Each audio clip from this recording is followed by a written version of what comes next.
What happens when a beloved comedian walks onto a talk show stage and completely destroys the host with nothing but pure, unfiltered truth?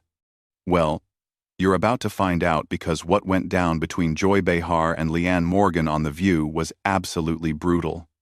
Before we dive into this incredible story, make sure you hit that subscribe button and drop a comment below, because this is going to be wild. Joy Behar sat at the View table with that familiar smug expression, the one that said she owned the room and everyone in it.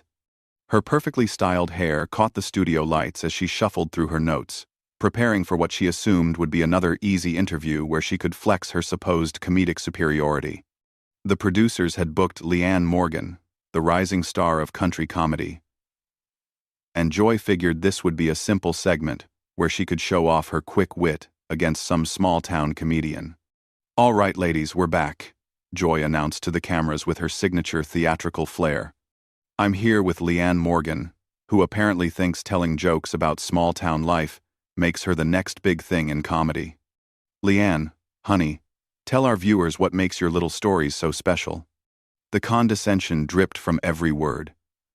Joy's co-hosts shifted uncomfortably in their seats, sensing the tension that was already building. Leanne, dressed in a simple but elegant outfit that screamed authentic rather than manufactured, smiled politely, but her eyes showed she had already taken Joy's measure. "Well, Joy," Leanne began, in her warm Tennessee accent, "I reckon what makes my comedy special is that it comes from a real place. I talk about real life, real struggles, real people. Not everyone needs to put on airs or talk down to folks to get a laugh." Joy's smile faltered for just a moment before she recovered. "Oh, please. We all know real comedy requires intelligence and sophistication. I mean, anyone can tell stories about their hometown and get a few chuckles from people who don't know any better. You know what's funny to me, Joy?" Leanne leaned forward slightly, her tone still friendly, but with an edge that made the audience lean in.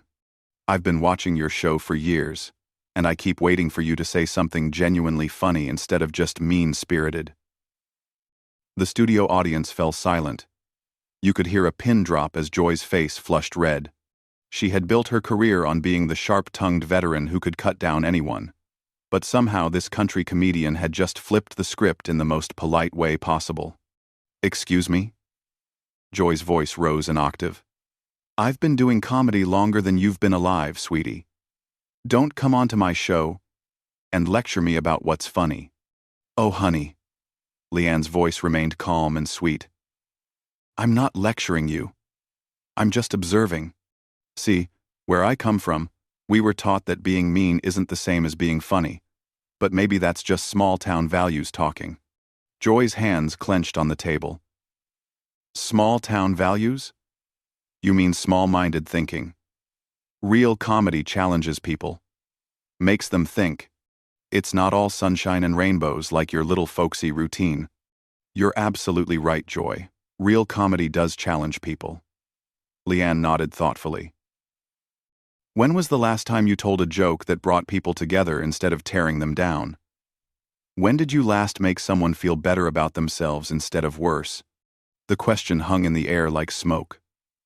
Joy opened her mouth to respond, but nothing came out. For the first time in decades, she was speechless. The woman who made her living with quick comebacks had been rendered mute by a simple, honest question from a comedian she had dismissed as beneath her notice. Whoopi Goldberg tried to jump in to save the segment. "Well, this is getting interesting. Let's talk about your tour, Leanne." But Joy wasn't done. Her ego couldn't let this slide. "Wait a minute. Are you seriously trying to school me on comedy? Do you have any idea who you're talking to? I've been on television longer than you've been telling jokes at church socials or wherever it is you perform." Leanne's smile never wavered. Church socials, comedy clubs, theaters, you name it. "The thing is, Joy, it doesn't matter where you perform or how long you've been doing it if you've forgotten why you started. Comedy is supposed to heal, not hurt." "Oh, spare me the after-school special philosophy," Joy snapped, her composure completely gone now. "Comedy is about truth. And the truth is, that not everyone is cut out for this business. Some people should stick to their little local circuits instead of trying to play with the big girls. The audience was getting restless now, sensing the genuine hostility radiating from Joy. But Leanne just sat there, calm as a summer evening, letting Joy dig her own grave with every word. "Big girls?" Leanne repeated softly, and something shifted in her demeanor. The politeness was still there, but now it carried the weight of steel. "Joy, honey, let me tell you something about big girls. Big girls don't need to tear other people down to feel important. Big girls lift each other up." Joy scoffed. "Please, this isn't kindergarten. This is show business. If you can't handle a little criticism, maybe you should go back to whatever small-town comedy night you crawled out of." "Criticism?" Leanne tilted her head like she was genuinely confused. "Is that what you call this? Because where I'm from, we call it being ugly. For no good reason. But since you brought up criticism, let me offer you some." The audience perked up. Even the camera operators seemed to lean in closer. Joy's co-hosts exchanged worried glances, sensing that something explosive was about to happen. "Your whole career has been built on punching down," Leanne continued, her voice still gentle but her words hitting like precision strikes. "You make fun of people who can't fight back. You mock folks who don't have the platform to defend themselves, and you call it comedy. But real comedy. Joy, real comedy punches up. It takes aim at power, not at people just trying to make their way in the world." Joy's face was turning crimson. "How dare you come onto my show and psychoanalyze me? You don't know anything about my career or what I've accomplished." "Oh, I know plenty." Leanne smiled sweetly. "I know you've spent years making jokes at the expense of regular people. I know you think being from New York makes you smarter than everyone else. I know you've built a brand around being the mean girl who never grew up. And honestly, Joy, it's just sad." "Sad?" Joy's voice cracked slightly. "I'm successful. I have a career. I have influence. What do you have? A few YouTube videos and some county fair gigs?" Leanne laughed, and it was the most genuine sound that had been heard on The View in years. "You know what I have, Joy? I have people who come to my shows and leave feeling better about themselves. I have fans who tell me my comedy helped them through difficult times. I have the respect of my peers because I treat people with dignity. Can you say the same?" The silence that followed was deafening. Joy opened and closed her mouth like a fish out of water, clearly struggling to find a comeback that wouldn't make her look even worse. Sunny Hostin attempted damage control. "Well, different comedians have different styles."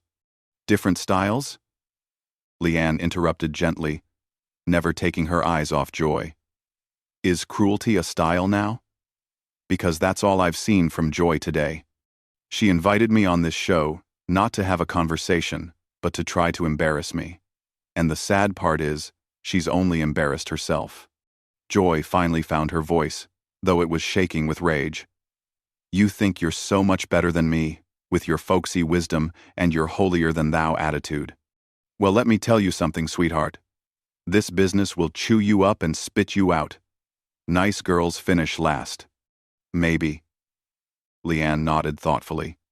"But at least they finish with their souls intact.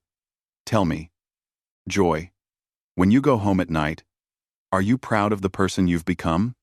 When you look in the mirror, do you like what you see?" The question hit Joy like a physical blow. Her composure completely crumbled, and for a moment, the mask slipped entirely. The audience could see past the bravado to the insecure, bitter woman underneath. "I don't have to listen to this," Joy stammered, her hands shaking as she fumbled with her notes. "This is my show. My show." "Actually," Leanne said quietly, "I think it's the audience's show. They're the ones who decide what's worth watching. And right now, they're watching you throw a tantrum because someone finally had the courage to tell you the truth." Joy looked around the table at her co-hosts, clearly expecting support, but found only uncomfortable silence. Whoopi was studying her hands, Sunny was looking at the ceiling, and the others were avoiding eye contact entirely.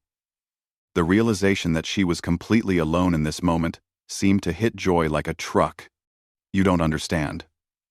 Joy's voice was barely above a whisper now. This is how this business works. You have to be tough.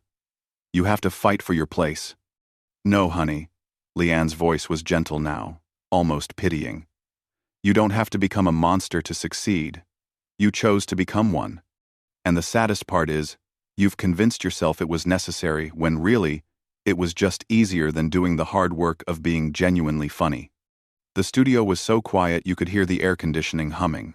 Joy stared at Leanne, with a mixture of hatred and something that looked disturbingly like recognition, as if she was seeing herself clearly for the first time in years. Joy's breathing became shallow and rapid. The recognition in her eyes quickly morphed back into fury as her defense mechanisms kicked in. She couldn't handle the mirror that Leanne was holding up to her, so she did what she always did when cornered. She attacked. You know what? Joy stood up abruptly, her chair scraping against the floor with an awful screech. I've had enough of this sanctimonious garbage. You come on here acting like some kind of comedy saint, but you're nothing. You're a nobody from nowhere trying to lecture me about my career? Leanne remained seated, her posture relaxed, her expression compassionate rather than triumphant. Joy, please sit down. We're just having a conversation. No. Joy's voice echoed through the studio. This isn't a conversation. This is an ambush.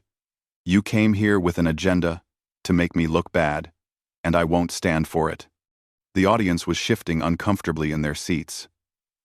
Some were pulling out their phones to record what was clearly becoming a historic meltdown. The producers in the control room were frantically trying to decide whether to cut to commercial or let this train wreck continue. I didn't come here with any agenda except to talk about comedy, Leanne said softly. But if you're feeling attacked, maybe you should ask yourself why that is. Sometimes when we hear the truth, it feels like an attack because we've been lying to ourselves for so long. Stop it! Joy slammed her hand on the table, making the coffee mugs jump. Stop with your folksy psychology and your fake wisdom.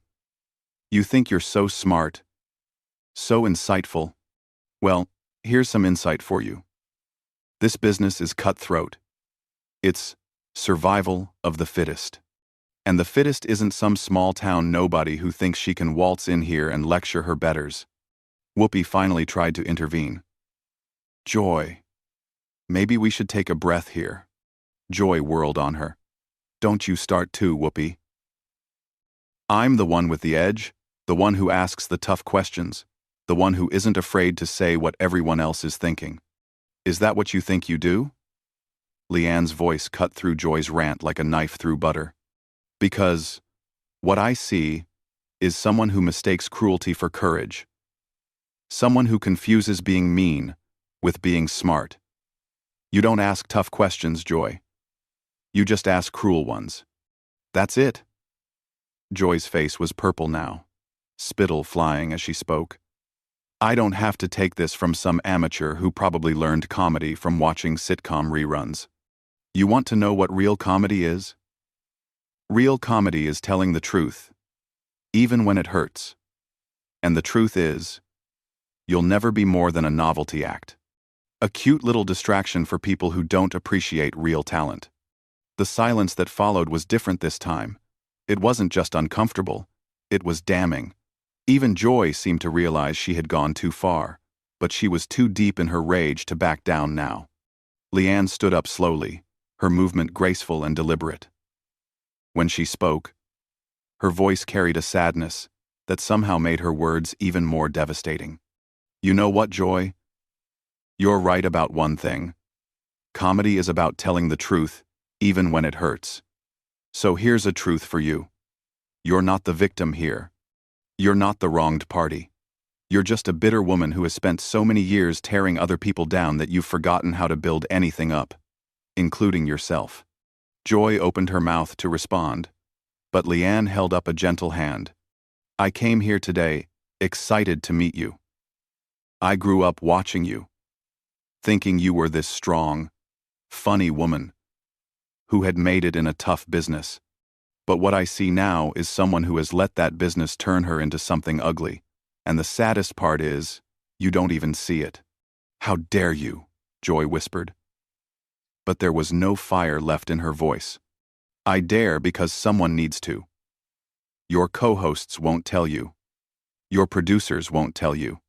Your audience deserves better than what you've become. But they keep watching out of habit. Not because you bring them joy. When was the last time you brought anyone joy? Joy. Joy. The question hung in the air like a death sentence. Joy looked around the studio, at the cameras, at the audience, at her co-hosts.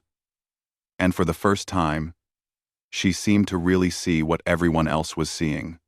A broken, bitter woman who had traded her humanity for the illusion of power. I've been doing this for 30 years, Joy said weakly, as if the number itself was some kind of shield. And what do you have to show for it? Leanne asked gently.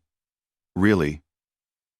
Because from where I'm sitting, all I see is someone who has spent 3 decades becoming someone nobody wants to be around unless they're being paid to.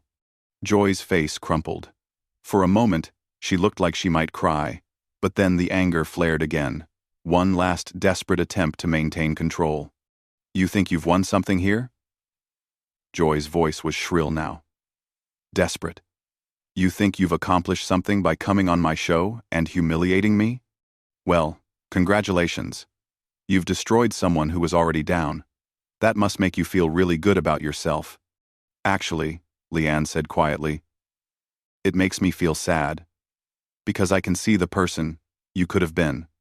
I can see glimpses of the comedian who probably started out wanting to make people laugh, not cry. But you buried her so deep under all this bitterness and cruelty that I don't think even you remember who she was. Joy stood there swaying slightly, as if Leanne's words had physically staggered her. The fight had gone out of her completely. She looked around the studio one more time, and when she spoke, her voice was barely audible. I can't do this anymore. Without another word, Joy walked off the set. Not the dramatic storm off of someone trying to make a point, but the defeated shuffle of someone who had finally seen themselves clearly and couldn't bear the sight. The sound of her high heels on the studio floor echoed in the silence until even that faded away.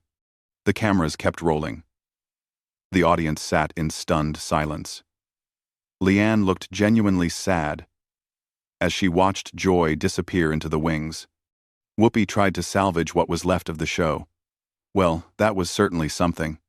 Leanne, thank you for being here today. Thank you for having me, Leanne replied. But her heart clearly wasn't in the pleasantries anymore. I hope Joy finds what she's looking for. As the show cut to commercial, the audience slowly began to process what they had just witnessed. They had come expecting light entertainment, and instead had seen the complete psychological deconstruction of a television personality who had spent decades hiding behind a mask of cynicism and cruelty.